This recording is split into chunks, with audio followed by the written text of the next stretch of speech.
Hello বন্ধুরা, আপনারা যে 2-in-1 মিনি রাইস মিল মেশিনটা দেখতে পাচ্ছেন, এটাতে 5.5 এইচপি মোটর লাগানো আছে, যা সিঙ্গেল ফেজ বাড়ির বিদ্যুতেই চলে। এই মেশিনটা চালানোর জন্য আলাদা করে কোনো বিদ্যুতের প্রয়োজন পড়বে না। এছাড়াও এই মেশিনটাতে একদিকে ধান আর অন্যদিকে গমের আটা, চাউলের আটা, মরিচের গুঁড়া, হলদির গুঁড়া এবং যে কোনো প্রকারের মশলার গুঁড়া আপনারা করতে পারবেন।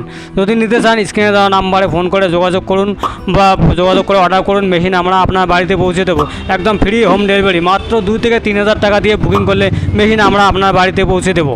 এছাড়া সরাসরি আমার শপে আসতে পারেন। শপের লোকেশন সিতাই মেন রোড, গরুহাটির পাশে। এই মেশিনগুলো যদি অর্ডার করতে চান তাহলে ফোন করে অর্ডার করুন এবং ডেলিভারি দেওয়ার জন্য আপনাদের কোনো পয়সা দিতে হবে না। ডেলিভারি একদম ফ্রিতে আমরা হোম ডেলিভারি করে দেবো। এছাড়াও এই মেশিনগুলো বাজারে কিংবা বাড়িতে যে কোনো জায়গায় বসিয়ে আপনারা ব্যবসা শুরু করতে পারেন। হেভিটেক কোম্পানির এই মেশিনগুলো একদম কভার ওয়েল্ডিং মোটর দিয়ে আপনারা পেয়ে যাবেন, যা দীর্ঘদিন ধরে চলবে। অত সহজে খারাপ হবে না। সিঙ্গেল ফেজের মোটর, যা ভালোভাবে চালালে দীর্ঘদিন ধরে চলবে। দয়া করে ভিডিওটাকে একটু শেয়ার করবেন যাতে অন্য কোনো কৃষক ভাইয়ের উপকার হয়।